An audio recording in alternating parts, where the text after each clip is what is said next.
Bueno, yo creo que ahora sí estamos ahí al aire, ya estamos en este Facebook Live. Hola, muy buenas noches a todos. Nuevamente es un gusto estarlos acompañando en un nuevo Facebook Live del Instituto eh, Eleusis que está en Perú y que en este momento promueve la psicología analítica en manos de Roberto, su director, que se puso en la tarea y en el esfuerzo de dar a conocer el pensamiento junguiano que, a pesar de que ha avanzado en los últimos 50 años, es una psicología que todavía no se tiene en cuenta, es una psicología que ha sido desdeñada por la logofobia que tienen muchos psicólogos. eh, y bueno, vamos a ver qué nos tiene como para decir este gran psicólogo. Pero en este caso les voy a hablar de un psicólogo ya post-junguiano que se llama James Hillman. Bueno, bueno, muy buenas noches para todos. Qué bueno estarlos acompañando en este nuevo Facebook Live de la institución Eleusis, que busca promover el desarrollo de la psicología analítica en toda Latinoamérica también, en cabeza de su director Roberto,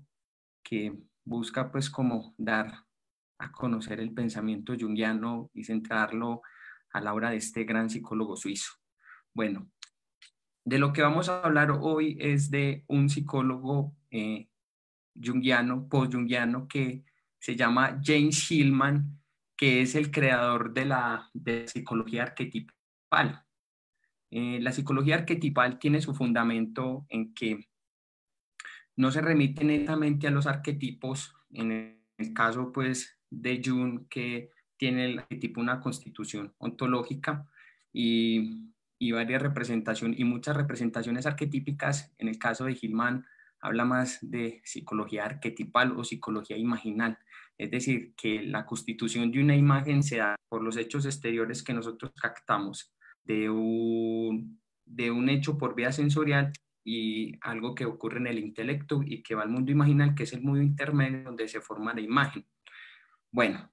ahí como para darles pues como una pequeña idea. Bueno, Jay Hillman nació en Estados Unidos en el año de 1926, se formó en el Instituto de Zurich, del cual también fue presidente, murió en el año 2011.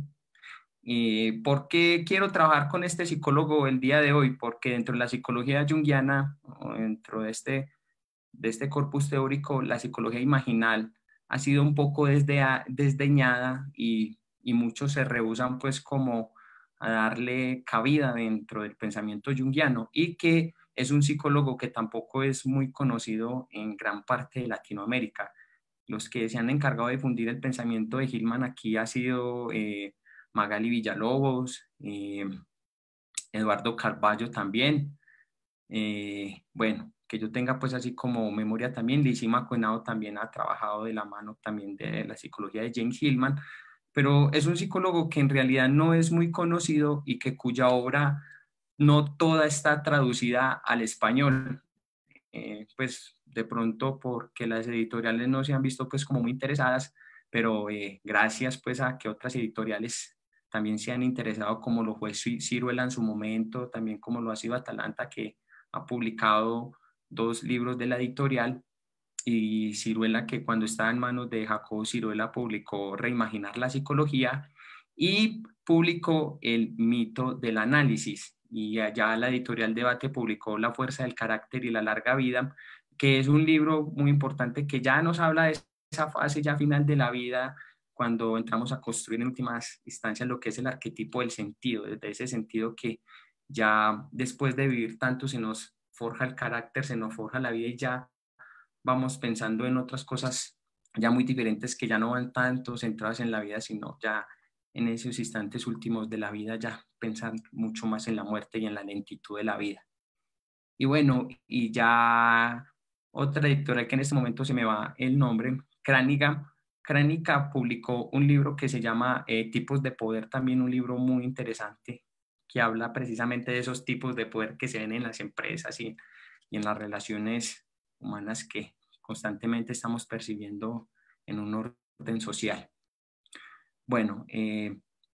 quiero dar como a conocer también cuáles son como los principales conceptos en los cuales se fundamenta la psicología arquetipal.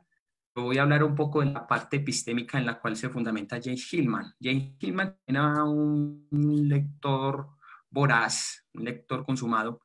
y, y su fuente epistémica, aparte de autores como Heidegger, Nietzsche, Finicio también, él también se formó y tuvo muy en cuenta en su pensamiento como lo fue Heráclito, Freud también, Dilthey, Schelling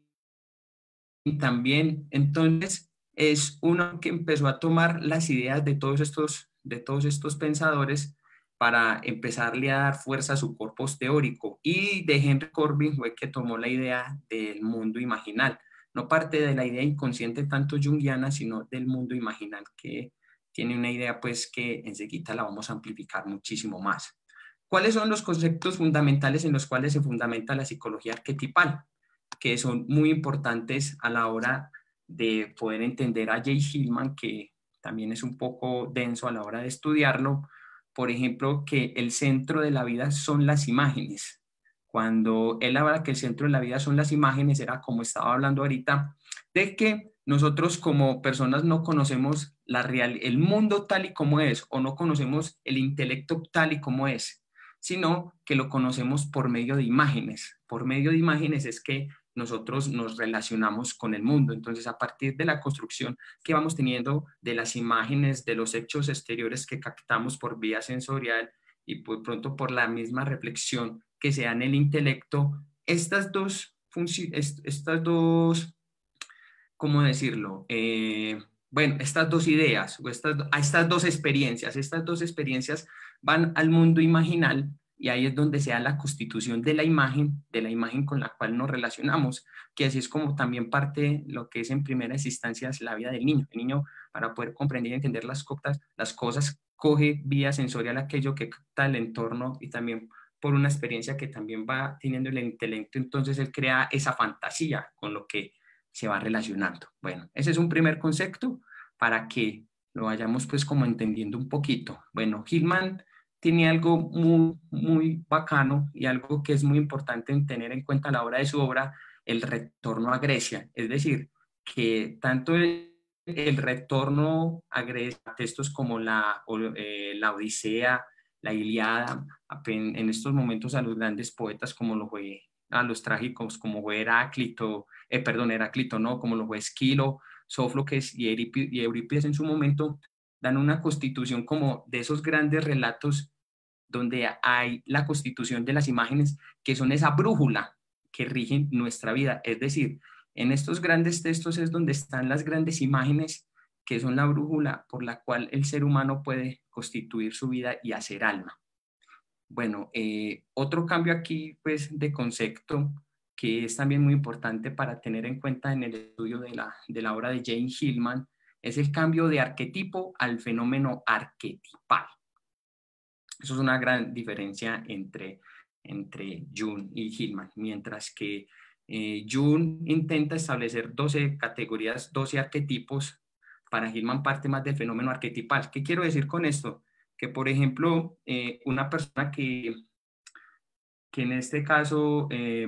vamos a hablarlo de una persona que está teniendo depresión. Entonces, en este caso, el psicólogo junguiano, en este caso el analista junguiano clásico, busca mirar qué arquetipo encaja ahí y qué representación arquetípica da o qué símbolo está representando la situación que está viviendo el consultante, que en este momento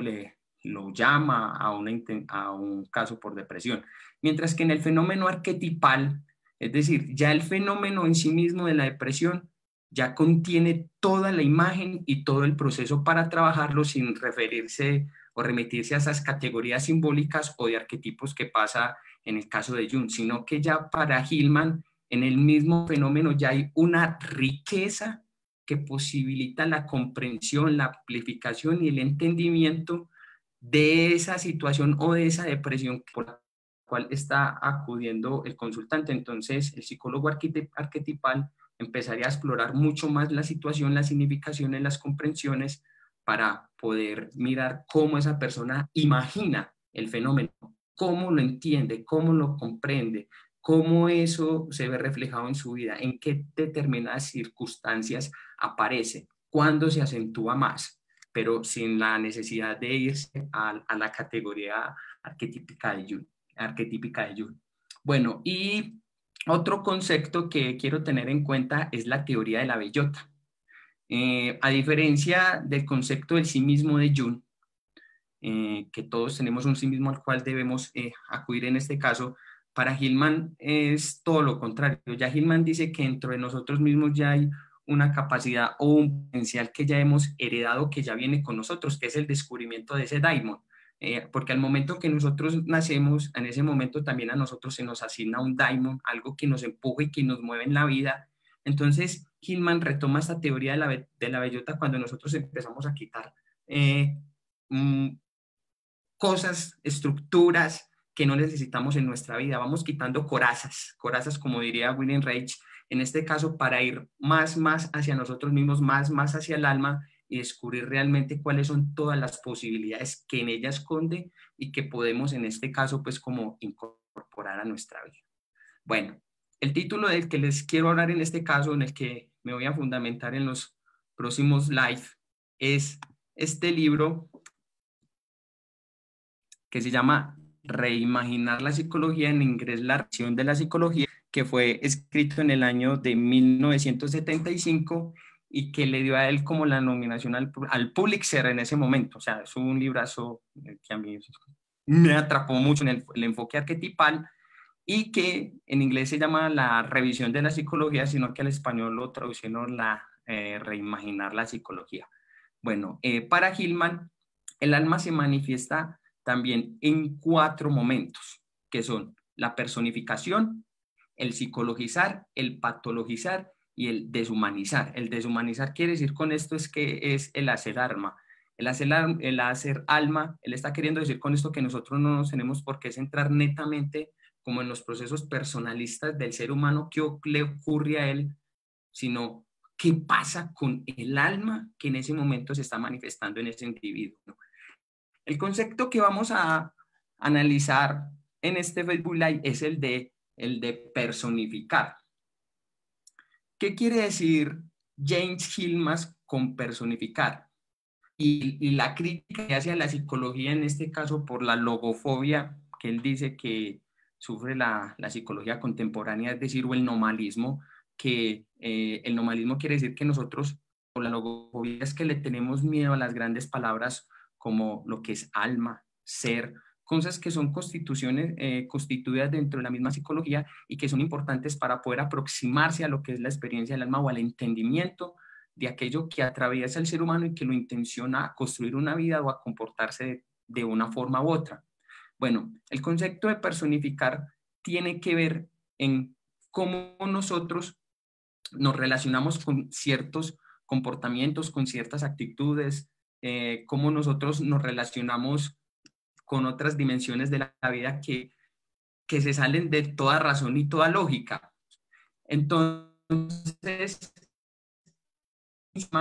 de este concepto empieza una crítica a la psicología científica que,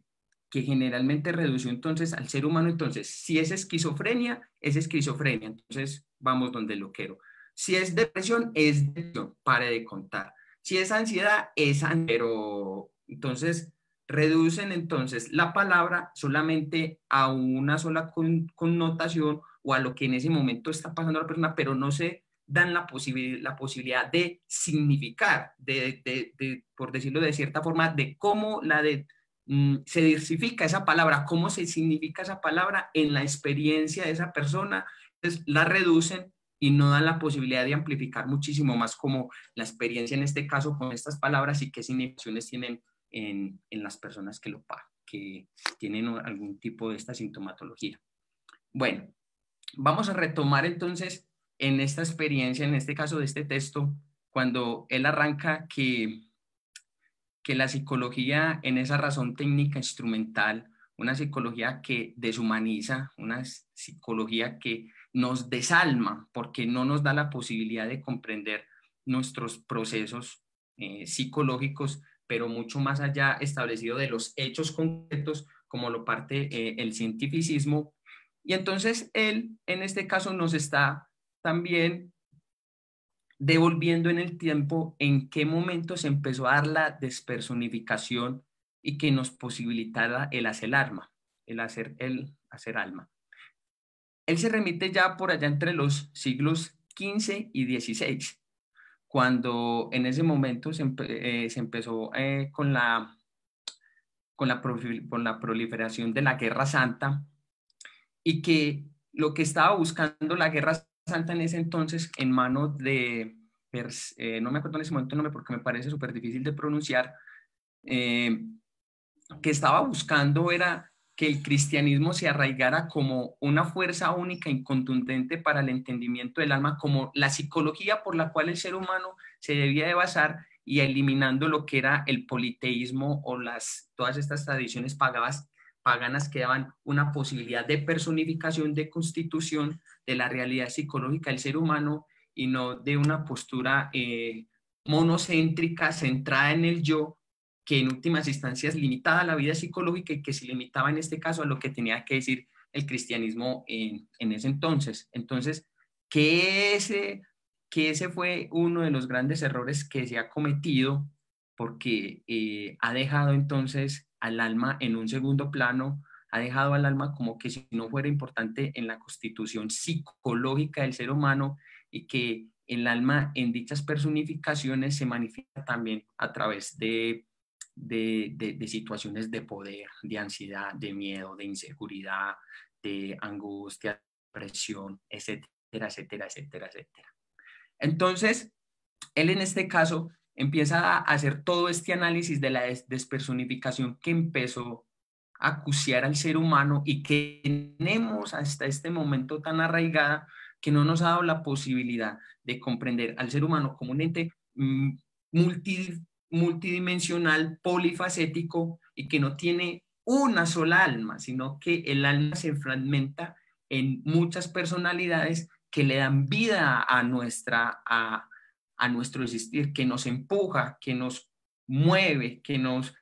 instala, que nos deconstruye, que nos lleva a pensar la vida de otra forma, que aparece ahí para que le demos lugar de que se manifieste, y que estas situaciones o experiencias de vida que vamos teniendo pueda tener la misma persona, la misma responsabilidad y el mismo criterio de ser vividos, de ser comprendidos y de ser aceptados, y que ocupen el lugar que tenga que vivir en la vida de nosotros para tener una constitución psicológica mucho más madura y mucho más comprensible hacia nosotros mismos, hacia el mundo, hacia el alma y hacia la relación con los demás. Entonces, esta constitución monocéntrica, centrada hacia el yo que es el que puede con una voluntad de manejarlo todo, de controlarlo todo, de saber de cómo se relaciona, o sea, es solo una instancia de un yo consciente, entre comillas, que es el que explaya y el que conoce la realidad a,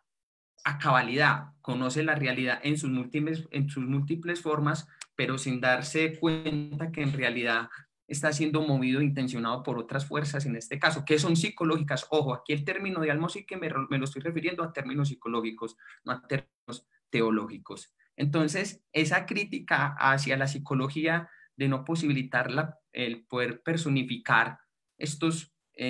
comportamientos, estos síntomas o estas patologías, no le dan lugar de enriquecer su vida y de poder dimensionar su vida de múltiples formas, y cómo se manifiesta también en las situaciones cotidianas de nuestra vida. Entonces, él empieza también haciendo una crítica en este concepto de personificar, de que, por ejemplo, que el psicólogo contemporáneo no se ha dado cuenta de por qué muchas veces las personas acuden al brujo, al tarotista, no sé si esa palabra existe, aquí la invento por si algo, si estoy maltratando el lenguaje, o a estas personas de dudosa reputación que no tienen que ver nada con la psicología, pero el por qué acuden. Entonces, Hillman dice algo muy bonito. Estas personas que buscan al brujo, al chamán, al tarotista o a quien pueda darnos unas respuestas diferentes de la vida, es que están buscando personificar, hacer alma, comprenderse a sí mismos, dándoles una intención de poder dimensionar su vida mucho más allá de los paradigmas relacionales instrumentales que nos han gobernado desde el mismo Renacimiento, donde empezó este pensamiento nomalista que se dio con Hegel, con Berkeley, con Luke. Entonces, que en esa filosofía también se entraba a reducir mucho la palabra y que no nos dábamos cuenta de cómo la palabra tenía múltiples, esa sola palabra, múltiples significados para diferentes personas. Entonces, cuando él empieza a hacer entonces esta crítica al nominalismo y al reduccionismo psicológico y a darse cuenta que, por ejemplo, que los psicólogos no se estaban dando cuenta de por qué las personas acudían a este tipo de personas, sino a los psicólogos, y que realmente sufren de mucha ceguera y sordera psicológica si no entienden el simbolismo que hay cuando una persona acude a este tipo de personas de dudosa reputación, entre comillas, porque también hay que rescatar que hay tarotistas o chamanes que se dedican a esto de una manera muy seria. Entonces, Hillman en este caso, en personificar, en este concepto que es donde se manifiesta el alma, empieza entonces a decirme, tú empiezas a decir, bueno, ¿cómo la psicología o cómo la psicoterapia ha pensado al ser humano más allá de una palabra, del nominalismo, de la reducción técnico-instrumental o cientificista o positivista del ser humano? Y reduce la palabra entonces a una sola connotación. Entonces, si el psiquiatra no se está de las personificaciones que está teniendo en ese momento el consultante y por qué lo acude, pobre, pobre consultante, porque le están dando una postura pragmática muy egoica, pero que no le están ayudando a contemplar esas personificaciones que está teniendo en ese momento el consultante, lo imaginal que pasa ahí. Por ejemplo, Jung decía en el caso de personificación algo muy bonito que era mejor ser el sirviente de un dios que esclavo de una manía. ¿Por qué creen ustedes que él diría eso, que era mejor servirle a Dios que ser esclavo de una manía? Porque en este caso, en el caso de personificar, cuando yo sé qué función está cumpliendo ese Dios que se está manifestando en mi vida de una forma psicológica, le hago su ritual respectivo, estoy ahí, acompaño el fenómeno psicológico, dejo que el Dios cumpla la función que tiene que cumplir en ese momento y después ya en su determinada situación de cuando Él se manifiesta, le podemos seguir dando reconocimiento o enriquecimiento psicológico, pero dejar que las situaciones se vivan y se manifiesten tal y como es y acompañarlas, porque cuando uno es esclavo de una manía es algo que en últimas instancias uno no va a poder controlar o va a poder manejar y que lo va a hacer sufrir a uno por el resto de la vida, porque eso pasa con las obsesiones, con las compulsiones, con las manías, que hasta que me muera esto nos va a hacer sufrir y que la única forma que tenemos de manejarla es a través de los medicamentos. Entonces, lo que nos posibilita la personificación en nuestra vida es darle lugar, comprender, asimilar y mirar cuál es la función que esto está cumpliendo en mi vida y por qué la debo de vivir o qué constitución me está llevando a manifestar eso y por qué el alma se está manifestando en ese momento. Entonces, en este orden de ideas, ¿cómo se están dando la constitución entonces de la personificación? Entonces, ahí es donde Hillman dice que la personificación se delegó solamente eh, al, eh, a los medios psiquiátricos, es decir, a los psiquiatras y a los manicomios, que porque en esa de muchas personalidades, realmente nos estábamos dando cuenta que el ser humano no está constituido por una sola realidad o por una alma monolítica, monocéntrica, sino que somos muchas almas. A ver, por aquí dice, eso del alma fragmentada me hace recordar al poeta Pessoa, los heterónimos que creó y desde donde y donde escribida. Es muy claro ejemplo. Sí, Pessoa le daba, eso es un claro ejemplo de personificación, que Pessoa le daba la posibilidad de manifestarse a todos estos personajes, a Eduardo Caeiro, me parece que era uno, que me acuerde pues así rápidamente porque no me acuerdo de los otros, de esos heterónimos, pero él le daba lugar a ellos, entonces él los personificaba, él le posibilitaba a ellos manifestarse, vivirlos, sentirlos, imaginarlos, comprenderlos y estar a la altura de ese heterónimo que se le presentaba en ese momento para escribir. No lo relegaba a un lado, no se iba como a ese lado, ni eso usted no tiene nada que hacer aquí, usted por qué está manifestando de aquí, no, sino que lo vivía, lo sentía, lo comprendía y daba ese lugar que se manifestara. Pero mire que Pessoa ni siquiera cayó en la locura por estos personajes, sino todo lo contrario, le permitió a él enriquecer su vida de una manera impresionante. Entonces, eso es algo muy importante tener en cuenta en el caso de lo que pasa con la psicología cognitiva conductual, que en el caso de que tú estés teniendo una depresión, una ansiedad o algo, lo que intenta es sacarte el esquema mental y montarte otro nuevo sin mirar qué función está cumpliendo eso, cómo vivirlo, cómo entenderlo, cómo darle lugar y poder estar a la altura de esa personificación para poder dimensionar de una manera mucho más amplia nuestra vida. Porque entonces, si no entendemos el alma como una fragmentación caleidoscópica que nos da la posibilidad de vivir muchas vidas, aunque sean una sola, pero que la podemos vivir, entonces nos estamos reduciendo y realmente nos estamos matando. Por eso ahora en día nos estamos dando cuenta que hay muchísimos más suicidios, que los casos de depresión han aumentado, que por ejemplo en esta cuarentena han surgido unidad de síntomas y de modos de sufrir, porque no me gusta utilizar la palabra trastorno mental, porque eso es un condicionante que no lleva a que la persona se haga cargo de esa personificación, sino de un modo de sufrir que posibilite tomar conciencia para que estas personificaciones se manifiesten en nosotros. Un caso de personificación que voy a hablar aquí también es el caso de Jung. Por ejemplo, Jung cuando escribió el libro rojo y él tuvo, en este caso, cuando tuvo esos descensos de niveles de conciencia y se vio enfrentado cuando le apareció Elías, cuando le apareció Filemón, cuando le apareció Salomé, él en ese trabajo de descenso a nivel de conciencia le dio la posibilidad de personificar cada una de estas imágenes, darle lugar de hablar de qué función quería que estaban cumpliendo en su vida, qué tenía para decirles y cómo él las iba incorporando, pero no las sublaba, no las negaba, no las reprimía o las dejaba a un costado, porque iba a tener, digamos, lo iba a trastornar muchísimo más. Y en el caso de las comprensiones de estas imágenes, que eso está escrito en el libro rojo, que es muy hermoso, no lo tengo,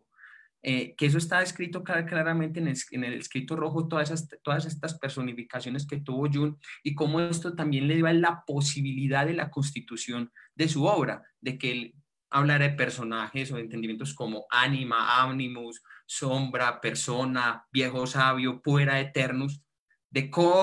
todas estas imágenes que él en su momento también constituyó, pensó, vivió, pero que él llegó también a la misma conclusión de las mismas porque posibilitó también la personificación de ellas o vio las personificaciones también en otros, en escritores, en sus mismos pacientes. Entonces, cómo las personificaciones también nos dan a nosotros la misma posibilidad de hablar ese campo de visión de nuestra vida y no reducirla. Hay algo muy bonito que pasa con la personificación que dice Hillman en relación a la palabra. En este caso, él dice que la palabra es como Hermes, como el dios Hermes. Él lo utiliza de una manera más poética, que es un ángel, que un ángel es un mensajero. Entonces, a mí me gusta hablar más en términos mitológicos y me gusta más utilizar al dios, los dioses. Entonces, cuando Zeus le quería comunicar a alguien, a otro, entonces le decía a Hermes, vea, dele tal mensaje a tal fulanito y perenganito. Entonces ahí había ya un discurso, una palabra o algo que él comunicaba. Entonces, en este caso, las palabras tienen una función que es como Hermes, es decir, nos llevan un mensaje del uno al otro y en la misma palabra también hay una personificación, porque si ustedes no se han dado cuenta, cuando nosotros hablamos, también estamos personificando, estamos dándole un mensaje al otro que invita también al otro a que el otro se le activen ciertas personificaciones también o que empiecen a configurar también ciertas personificaciones. Si ustedes se han dado cuenta en el diálogo cuando están enojados con una persona y dicen algo que no les gustan, empieza a configurar una personificación del cual no está siendo consciente porque el mensaje que se le está dando no lo está captando como es. Entonces, aquí Hillman le intentara la palabra una amplitud, no desde el normalismo, está diciendo a un significado claro y reducido, sino que le está dando a la palabra a las palabras como personificación de ser personificadas y que es ese mensaje que nos comunica entre el uno al otro y que nos da también la posibilidad de personificarnos. Y es en el caso de que pasa, por ejemplo, en la psicoterapia. Que la psicoterapia en sus inicios era netamente ¿qué? Una curación, ¿por qué? Por la palabra. Hay un libro que escribió un español que se llama La curación a través de la palabra, no me acuerdo en este momento el autor, tengo el libro por allá en otra parte de la biblioteca, donde la palabra anteriormente cumplía una función muy bella, sino que nosotros en la actualidad hemos desgastado tanto el discurso, es un discurso tan banal, tan diáfano, que, que anteriormente las antiguas tribus utilizaban las palabras, pero de una manera muy precisa y muy conscientes, porque sabían que la palabra tenía un mensaje de personificación que también llevaba también a que el otro se personificara. Entonces, ¿qué pasa muchas veces cuando se están con los consultantes en psicoterapia? El consultante ya viene con unas palabras que nos está transmitiendo un mensaje y que se está personificando. Entonces, cuando el terapeuta empieza a reducir el discurso, empieza a maltratar su discurso, no comprende el mensaje, es decir, esa palabra que nos media entre el uno y el otro, tendemos a reducir la personificación a una estructura de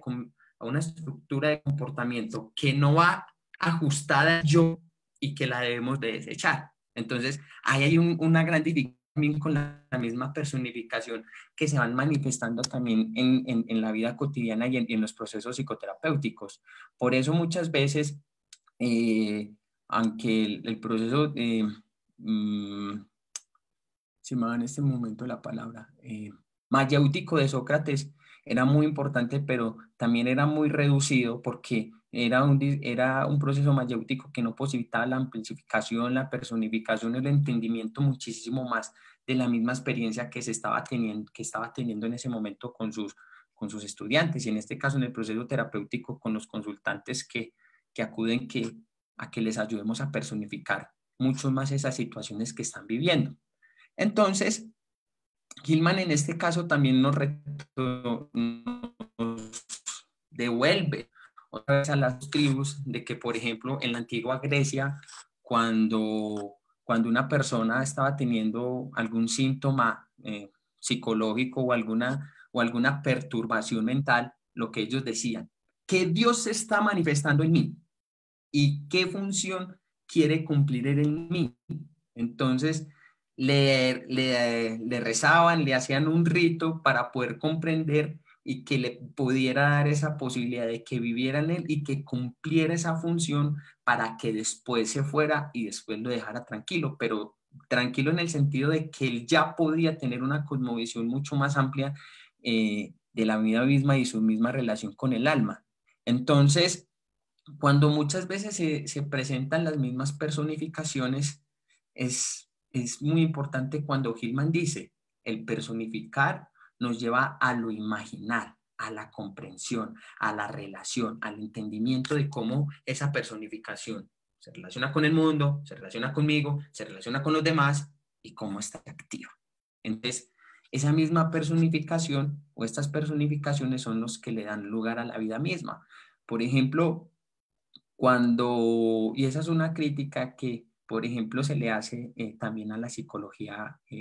científica o pragmática, tal y como la conocemos ahora en los modelos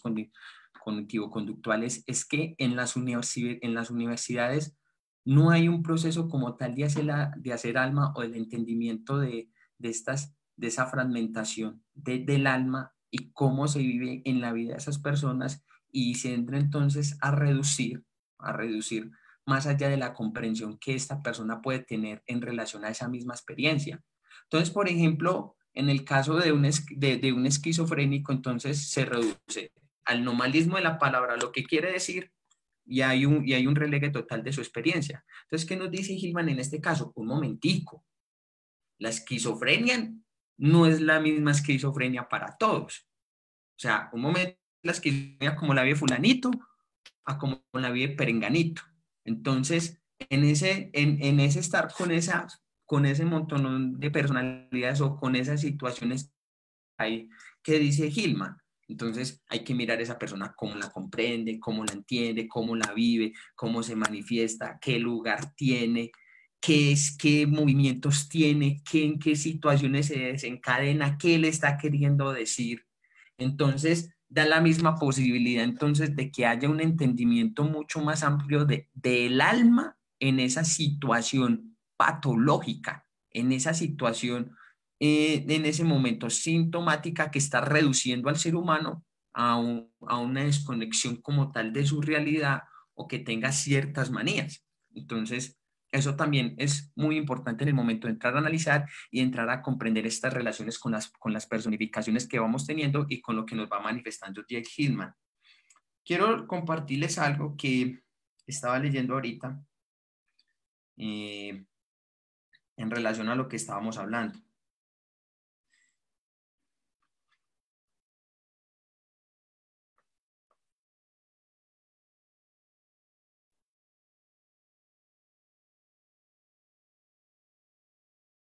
Se me fue.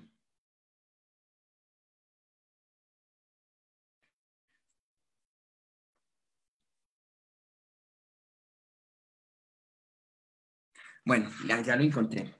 Entonces dice, la psicoterapia se afana en conseguir que esas personas desplazadas regresen a su mundo exterior o del mundo interior del inconsciente a un lugar que los psicoterapeutas consideren que les es correspondiente, el ser humano consciente y acentuado en el ego. De este modo se ha suprimido la diversificación de la personalidad, así como su diferenciación y cómo ésta se vivifica.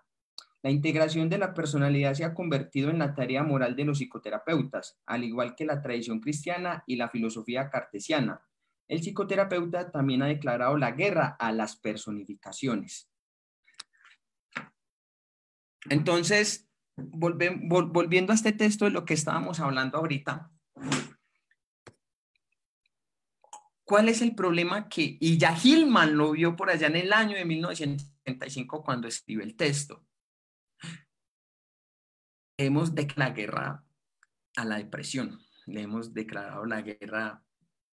al trastorno límite de personalidad, a la ansiedad, a la inseguridad, a los miedos, a las situaciones perversas, neuróticas, a los conflictos familiares, a cuánta situación se nos presente que es no aceptada o rechazada por el yo, en este caso por este yo consciente monocéntrico, que no podemos entrar a comprender, aproximarnos de una manera comprensiva, analítica, fenomenológica, no explicativa, porque uno de los grandes errores que tenía Freud, y lo menciona Jane Hillman, era que Freud entraba a explicar de una manera causalista, bueno, esta situación es por tal experiencia. En este caso, pues, si usted, bueno, usted tiene problemas con las mujeres, entonces es porque se remite al complejo, es por el complejo del Edipo, por las relaciones que usted tuvo con su madre. En Hillman es todo lo contrario. En Hillman tiende a mirar que realmente en ti y de esa experiencia hay una personificación de madre, de hermana, de tío, de hijo. Entonces, tú,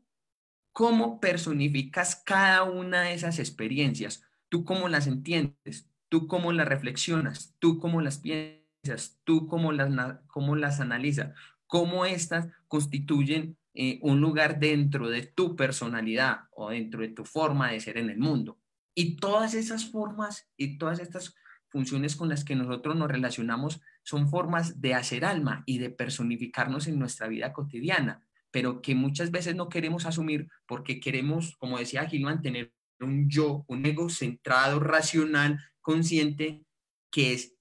íntegro, que es mono. pero con el pasar del tiempo eso nos ha sido totalmente muy desmitificado y que hasta incluso nos podemos dar cuenta en personas que tienen síntomas de personalidad múltiple, como lo mencionaba Gabriela, en el caso de Fernando Pessoa, pero en el caso de otros que no logra comprenderlas, porque tampoco en esas situaciones cuando se manifiestan no han podido comprender o saber qué función cumple cada uno de estos personajes. Hay un videíto que después lo va a publicar en la página del instituto de cómo un paciente tiene múltiples personalidades que lo personifican y hasta incluso la misma psiquiatra es una personificación del paciente y cómo estas se manifestaban en cada una, en una situación determinada que él estaba viviendo. Entonces la psiquiatra le decía algo muy bonito: si nosotros no trabajamos en conjunto, si no podemos vivir y darnos un lugar conjuntamente, va a ser imposible que salgamos de este comportamiento esquizofrénico y de personalidades múltiples desfasadas. Entonces, ¿a qué lo está invitando la psiquiatra en este caso, que era una parte de la personalidad? Es decir, es comprendernos, darnos un lugar y vivir cada una de estas experiencias que nos está dando la posibilidad de personificarnos y de hacer alma, pero que también nos está dando la posibilidad de dimensionar la vida de una forma que nos dé esa visión de construir imágenes para relacionarnos con el mundo de una manera muchísimo más abierta y no tan neurótica. Entonces, si ustedes se han dado cuenta que yo espero que alguna editorial logre traducir un libro de Hillman que se llama Tres conferencias sobre la depresión, sobre la melancolía, la depresión y no me acuerdo la otra conferencia, donde él habla ahí, en lo que estuve leyendo un poquito en inglés, habla también ahí de cómo la depresión ha sido desdeñada y no entendida desde la misma personificación que deberíamos de tener como para poder repensarnos psicológicamente, repensar el hacer alma en la instancia de que me posibilita a mí ir amplificando mi banco de imágenes para poder relacionarnos mucho mejor con el mundo y con nosotros mismos, porque el mismo cuerpo también es una personificación que nosotros le vamos dando nombres. Entonces el cuerpo es bonito, me gusta cómo me veo, tengo buena cola, tengo buenos senos, tengo bonita cara. Entonces el mismo cuerpo también lo vamos personificando porque, como decía Jimán, el cuerpo es una ciudadela de metáforas que también se personifica. Entonces, mira que los momentos que nosotros vamos teniendo en la vida, en la vida todo el tiempo siempre vamos a estar personificando, pero el problema es que no nos damos cuenta de esas personificaciones y que en esa personificación está el alma haciendo una demanda o algo que debemos de vivir. Entonces, si no vivimos todos estos procesos o todas estas personificaciones, cómo va a haber un enriquecimiento de nuestra vida psicológica? ¿Cómo va a haber un enriquecimiento del entendimiento del mundo? ¿Cómo va a haber un enriquecimiento que nos amplíe nuestra cosmovisión en relación cuerpo, mente, emociones y alma y vida social y espiritual? Porque son las personificaciones las que nos van llevando a esos entendimientos de conciencia, a esos entendimientos de que el alma está haciendo en nosotros, y eso es una misma posibilidad. Entonces, ¿qué pasa con esto? Y me voy a remitir a otro testigo de William Reich, en su libro que se llama El asesinato de Cristo, que las crisis sociales que estamos viviendo se da porque los seres humanos son incapaces de gobernar sus vidas. Es decir, en este caso, que nuestras personificaciones o aquellos síntomas que se manifiestan como no son personificados, no son entendidos y no tienen una conciencia, nos van a gobernar y nos van a generar cuanto malestar y cuantos síntomas le aparezca al yo y nos van a hacer sufrir demasiado. Entonces, es ahí donde realmente hay una responsabilidad con la personificación, es ahí donde hay una responsabilidad con el entendimiento de la personificación en mi vida. Es ahí donde hay una responsabilidad con la emoción, cómo la significamos, cómo nos responsabilizamos de ella para poder entender al otro, a mí mismo, y con el que me estoy constituyendo. Y ahí es donde viene también la misma función de la palabra, que cuando nos vamos personificando, nos estamos dando cuenta que en la misma palabra también hay una personificación y hay algo de nosotros que nos está llevando a una dimensión diferente de la vida misma y que es un mensaje ahí que está el Dios Hermes navegando ahí comunicando al otro. Entonces, eso nos va a hacer hasta incluso mucho más sensibles y mucho más intuitivos ante estas relaciones de la vida que nosotros tenemos con el alma. Eh, Hay algo que también quiero entrar a resaltar en función al texto, que es muy importante. Es un libro muy grande, son casi 600 páginas, pero no tiene nada de pérdida. Ya les voy a mencionar.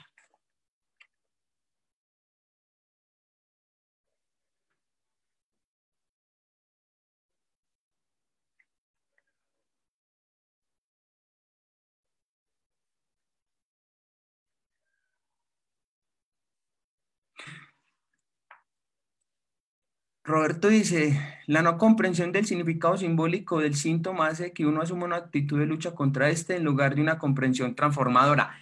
Es así, Roberto, es decir, todo el tiempo estamos en una lucha con la personificación, entonces la desdeñamos y ahí va el texto que ya se me vino, con eso ya la memoria lo que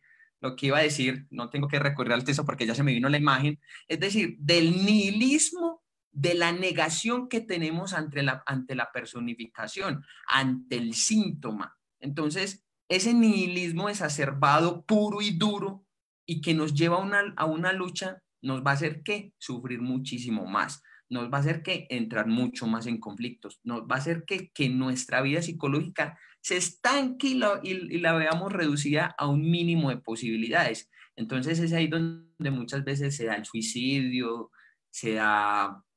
pues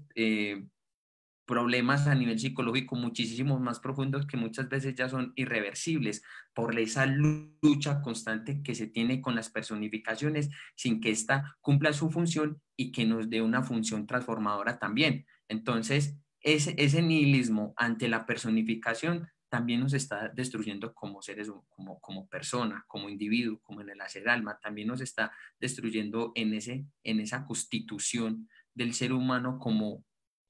alguien que no solamente piensa, sino que también es movido en esas facetas de personificaciones o de personalidades múltiples que enriquecen nuestra vida en el día a día. Quien solamente se enfrasca en un yo consciente o que mi personalidad es esta, son generalmente los que se les dispara más síntomas y más trastornos y más complejos a nivel psicológico y a nivel existencial. Entonces, es ahí donde realmente está el reto. Entonces, es decir, de una psicología que que despersonaliza todo el tiempo, que despersonifica todo el tiempo, una psicología vaciada, que no tiene alma, que se reduce sino a los hechos concretos y pasar a una psicología que es mucho más politeísta, mucho más abierta, mucho más comprensiva, que de ese lugar del hacer alma y de poder constituir estas personificaciones en nosotros que puedan cumplir la función que tiene que cumplir y que concluyan, y de una vez de esa conclusión, poder decir, como está diciendo Roberto, tener una comprensión transformadora ante esta situación.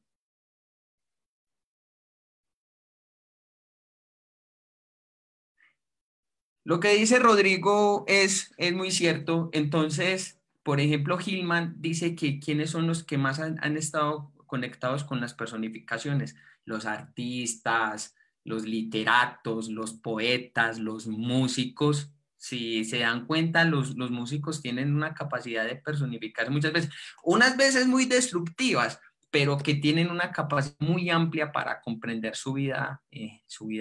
psicológica también a nivel interior. Obvio que cuando no están preparados para estas personificaciones también los destruye. Y voy a poner un caso simbólico. Por ejemplo, muchas veces cuando los artistas que tienen un consumo exacerbado en el consumo de sustancias psicoactivas, eh, las drogas en este caso está cumpliendo más como una función simbólica de querer trascender de un estado inmaduro a un estado maduro, es decir, de poder comprender estas personificaciones en ellos y poder darles un lugar diferente, un lugar en la vida de ellos transformadora y de comprensión que les permita a ellos un vivir mucho más consciente. Entonces, si ustedes se han dado cuenta, por ejemplo, en las antiguas tribus, el chamán también tenía esa capacidad de personificar y de asumir también múltiples personalidades también, que era generalmente, es por decirlo, era como un medio ante estas personalidades para comprender muchísimo más las situaciones que tenían en la tribu, como la que tenían en este caso también las mismas personas que en ese momento también acudían al chamán. Entonces, bueno, ¿cómo vamos de tiempo? Bueno, yo creo que ya es casi la hora. Vamos a dejar entonces la...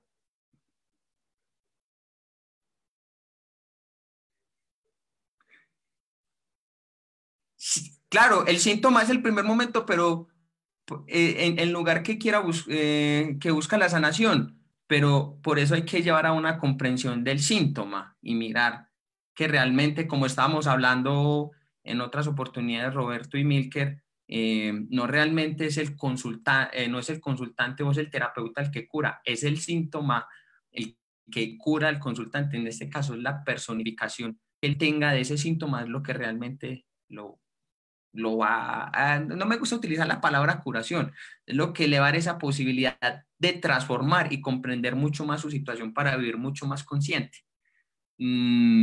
Bueno, yo siento que podemos dejar hasta el momento este tema, pues, o este concepto de personificación que lo he ampliado bastante. Eh, los invito a que sigan la página del instituto y a que sigan los Facebook Lives que vamos a estar dando en el transcurso del mes.